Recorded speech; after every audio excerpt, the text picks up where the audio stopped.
तो चलिए इस वक्त की बड़ी खबर आपको बता दें। मुनव्वर राणा के बेटे पर फायरिंग मामले में खुलासा हुआ है। राणा के बेटे तबरेज ने खुद पर गोली चलवाई थी। जी हां, इस वक्त की बड़ी खबर जो जानकारी पुलिस ने साझा की है उसके मुताबिक अपने चाचा को फंसाने के लिए मुनव्वर राणा के बेटे तबरेज ने ये पूरी की पूरी साजिश रची थी। पुलिस के मुताबिक संपत्ति हड़पने के लिए ये पूरी साजिश रची गई थी। फायरिंग करने वाले आरोपियों की गिरफ्तारी से इस बात का खुलासा हुआ है। सीसीटीवी वीडियो सामने आया है। दरअसल में पुलिस ने 4 लोगों को गिरफ्तार किया है। आपको बता दें कि 28 जून को तबरेज पर फायरिंग हुई थी, जिसके बाद पुलिस गिरफ्तारी करती है और गिरफ्तारी में यह खुलासा होता है कि तबरेज ने खुद अपने ऊपर गोलियां चलवाई थी मुनव्वर राणा के बेटे ने, और गोलियां चलवाने के पीछे की वजह थी संपत्ति का विवाद, अपने चाचा को फंसाना। 2 तस्वीरें हम आपको दिखा रहे हैं। दरअसल में परिवार का झगड़ा, जिसके चलते मुनव्वर राणा का बेटा तबरेज ये तय करता है कि वो अपने ऊपर गोलियां चलवाएगा और इन गोली चलवाने के आरोप में फंसाएगा अपने चाचा को, यानी मुनव्वर राणा के भाई को।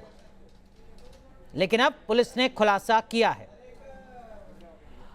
इस बीच पुलिस की तरफ से बयान भी सामने आया। मुनव्वर राणा के बेटे पर फायरिंग में आईजी लक्ष्मी सिंह का बयान सामने आया। तबरेज राणा ने अपने ऊपर ही गोली चलवाई थी, ये बात उत्तर प्रदेश की पुलिस आईजी ने कही है। लक्ष्मी सिंह का बयान सामने आया। साजिशकर्ता और तबरेज राणा गिरफ्तार हो चुके हैं। इस वक्त की बड़ी खबर, तबरेज राणा की गिरफ्तारी हो चुकी है। इस वक्त की बड़ी खबर हम आपको बता रहे हैं। लगातार तफ्तीश की जा रही थी, दबिश दी जा रही थी, और अब तबरेज यूपी पुलिस के हत्थे चढ़ चुका है। मुनव्वर राणा के परिवार के साथ कोई बदसलूकी नहीं हुई है, ये बात भी आईजी लक्ष्मी सिंह ने कही है। दरअसल मुनव्वर राणा का परिवार अपने साथ बदसलूकी का आरोप लगा रहा था, उसी के चलते यूपी पुलिस की तरफ से सफाई दी है आईजी लक्ष्मी सिंह ने, ये बताते हुए कि तबरेज राणा अब गिरफ्तार।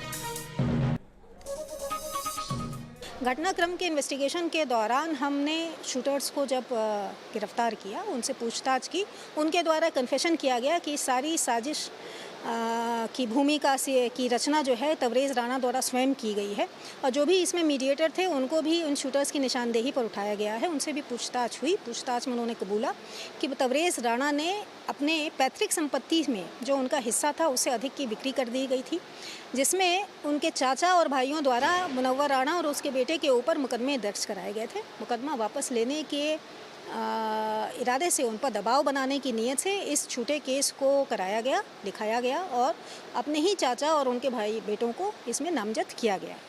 जिस होटल की लॉबी में बैठकर ये सारी साजिश रची गई उसका सीसीटीवी फुटेज उपलब्ध हो गया है, पुलिस के पास मौजूद है, जिसमें ये कोर कॉन्स्पिरेटर्स के साथ तबरेज राणा बातचीत करते हुए दिख रहे हैं।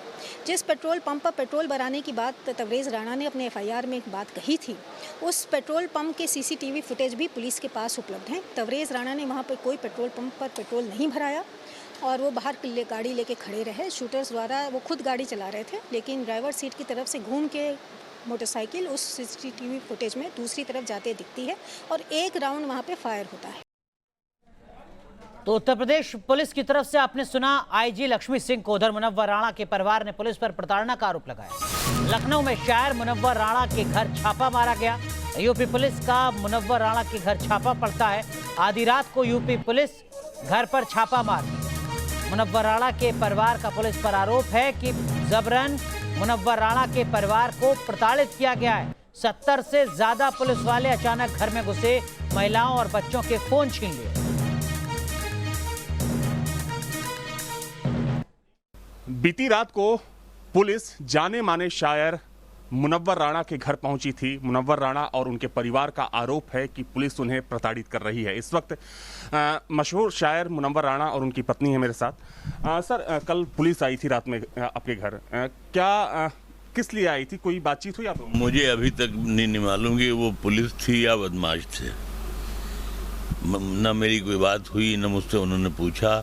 जब वो लोग आकर उन्होंने बड़ी बदतमीजी से मेरी लाइब्रेरी का दरवाज़ा भड़बड़ाया, तो पत्नी मेरे पास ही बैठी हुई थी।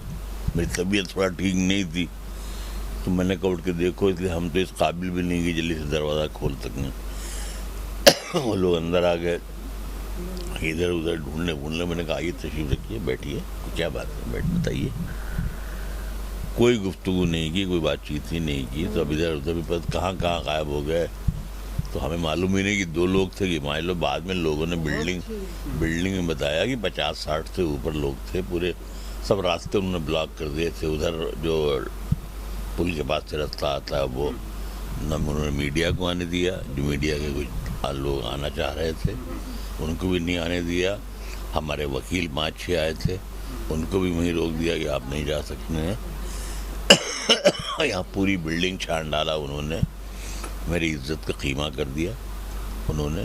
नहीं तो जो छापेमारी की गई, कुछ तो बताया होगा कि आखिर किसको वो लोग तलाश रहे थे? हमसे तो खैर कोई बात नहीं हुई। हमने ऊपर शायद उन्होंने बताया कि तबरेज़ कहाँ है। उनकी बीवी से भी बदतमीजी से बात की, लड़की है वो, जाहिर सी बात है।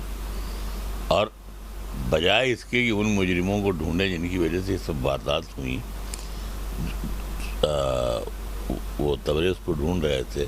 तो तबरेज़ को क्या यहाँ रख करके हम यहाँ पर क्या पुलिस का चारा बनवाएं या उन मुजरिमों का चारा बनवाएं? किसके चारा दे दें? तो आप सुन रहे थे मुनव्वर राणा को। मुनव्वर राणा की बेटी और कांग्रेस नेता फौजिया राणा ने भी आरोप लगाया है। फौजिया ने कहा कि उनके परिवार को जबरदस्ती फंसाया जा रहा है। हम लोगों को बहुत परेशान किया जा रहा है, मेरे बीमार पापा को परेशान किया जा रहा है। ये प्रशासन बदला ले रही है मेरे पापा से और हम लोगों को इस तरह से परेशान किया। मेरी माँ बहुत पर्दे नशीन खातून है, इस तरह से पूरी फोर्स मेरे घर में घुस गई, बेडरूम तक चली गई। प्लीज़ आप सब जो भी ये वीडियो देखे हमें सपोर्ट कीजिए।